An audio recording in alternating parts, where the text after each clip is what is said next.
And now it begins. Now it ends. What is up, guys? This is Mercedes coming to you from the Awesome News Network, and I'm going to do a review for the Game of Thrones Season 6, Episode 3, titled Oathbreaker. Now, this review will have some spoilers, so if you haven't seen the episode, go watch it and then come back later. Alright, so here we go. First, Jon Snow doesn't seem to be reacting well to being brought back from the dead. Sam proves that no matter how many cool things he does, he's still a wimp. Bran sees his father's legendary fight with Sir Arthur Dayne and realizes that his noble father has lied to everyone. Daenerys once again has her hubris checked and learns that her fate lies in the hands of the Dothraki rulers. Varys learns who is funding the Sons of Harpy. Tyrion fails to teach Grey Worm and Missandei the art of casual discussion. And they decide to invite the leaders behind the rebellion over for a chat. Qyburn reveals that Varys' little birds are actually a group of children that he feeds for information. Jaime and Cersei try to make a power move to the High Council, only to fail when no one decides to hear them out. Not faring much better than his parents, Tommen confronts the High Sparrow on his mother's behalf, only to be talked down with little to no effort. And I'm seriously starting to believe that this kid is only alive because someone would feel bad ending the life of someone so incompetent. After a training montage, Arya finally ones up Waif, which prompts Jaqen to give her back her eyesight. In an attempt to get assistance from House Bolton with the wildlings Jon let pass the wall without pledging his bannermen, Lord Smalljon Umber gives Riken to Ramsay as a gift. And finally, in true Stark manner, Jon personally executes his murderers before stepping down as Lord Commander and leaving the Night's Watch. Alright, so I actually like this episode. It wasn't as exciting as the previous episodes, but it is around that time where we're going to start actually breaking down story to set up the next part.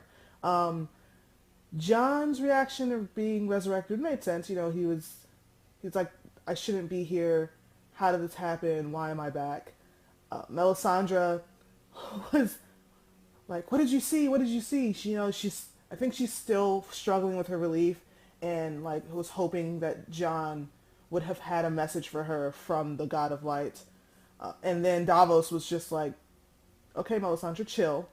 Let me talk to Jon. He's obviously, processing being brought back from the dead, which would make sense. So he essentially just talked to Jon and was like, just keep going. Like, don't let this stop you.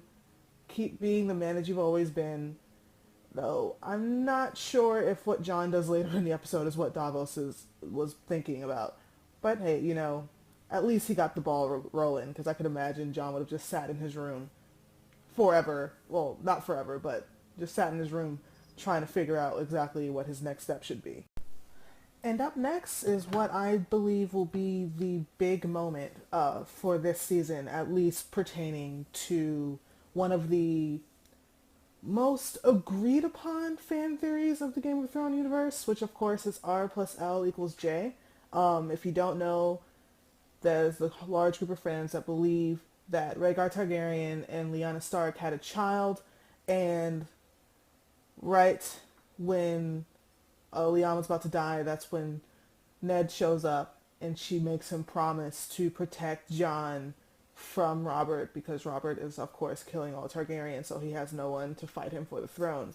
So, of course, in this episode, we see the battle between Ned Stark and Sir Arthur Dayne, which is supposed to be like his claim to fame. Like that's what people know him as. He's the guy who killed one of the best swordsmen in the land, only to discover that he actually didn't.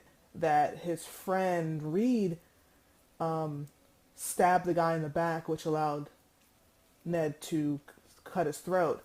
And of course, these are honorable men, so they can't be like, yeah, we killed him by stabbing him in the back. So that leads to a whole lot of things, and then you see the tower behind, we hear a woman scream, so that's like, oh yay, it's Jon's mom. At least that's what I'm hoping it is.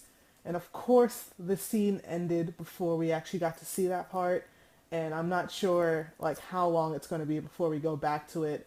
It's just I was so upset. I understood why they did it, story. You don't want to just put all your cards out there and have nothing else to talk about, but I really wish that they had let that scene play out just a little bit further, so at least we could like see her on the bed, or I'm being greedy, but yeah, I like that scene. The choreography for the fight was amazing.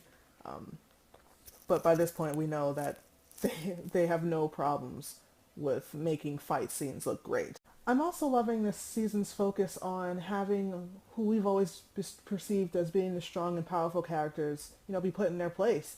Between the Lannister children realizing that without their father, they have no actual power anymore, and then Dany realizing that without a strong husband or her dragons, she's just a girl with delusions of grandeur. It's kind of interesting watching this, and I can only hope that instead of, them dying because they pissed off the wrong person without anyone strong enough to protect them, they actually become stronger because of it. More Dany than the Lannisters. I particularly am waiting for Cersei's death. But yeah, I've quite enjoyed the segment of the story. Am I the only one who found the fact that Varys' little birds are actually children that he takes in and feeds creepy? I mean, I know I'm not going to do the whole he's a eunuch, so he obviously molests children thing. But it's still a little weird. And also, I truly loved the look on Waif's face when Arya blocked her final hit, and then she saw Jaqen behind, yes, I think you're done with her. She's mine now. I somehow that girl says so little, but I can't stand her, and I just love the fact that it looks like she's finally, going to be kicked to the curb so that Arya can become the main focus of that storyline. Finally, because it does feel like that little part of the story is dragging just a little bit, especially with all the notes from everyone else's story, just hitting, and then Arya's just I'm blind some more, I'm a beggar getting beat up by a mean person, and now I'm a blind person who can keep my own. She has her eyes back. Hopefully now that her story arc is going to become a little bit more interesting. Other than that, everything else that happened was pretty predictable. From the trailer, I figured that the gift that the guy was going to give Ramsay was going to be Riken, because we haven't seen him in a while, and it was actually cool seeing him again. He's grown a lot. He seems a little wild, which would make sense. He's been with Osha this whole time.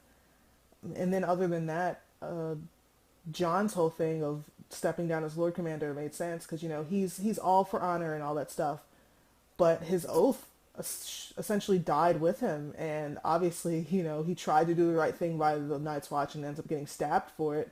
So he's I'm just gonna move on with my life, and the next step should be fun.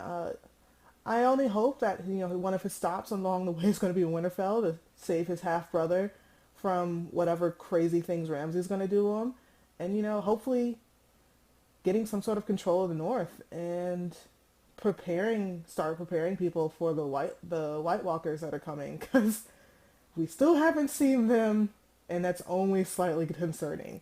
Well, that's it for me. What did you guys think of this episode, and what do you think's coming next? Will Sansa and Brianna make it to Castle Blackfyre, and the fact that Jon's no longer there, will they be turned away? Or will Jon be there and he's like, oh, I'm just about to leave, so they decide to go off somewhere together? Will they be heading back to the Eyrie and run into Littlefinger for help? What of the Greyjoy children? Their reunion doesn't seem to be pleasant at all. And then, of course, what's probably going to be the big moment for next episode will be Olenna Tyrell meeting up with Cersei and Jaime about Marjorie's upcoming confession to the High Sparrow. Because, they all kind of have a chip in making sure that all of their sins aren't revealed, especially since the Sparrows have. Let's discuss in the comment section below. And while you're at it, go ahead and hit that like and subscribe button. Also, don't forget to check out the Awesome News Network's Facebook page for a one-stop shop for news on movies, television, video games, comics, and anime. Until next time, guys.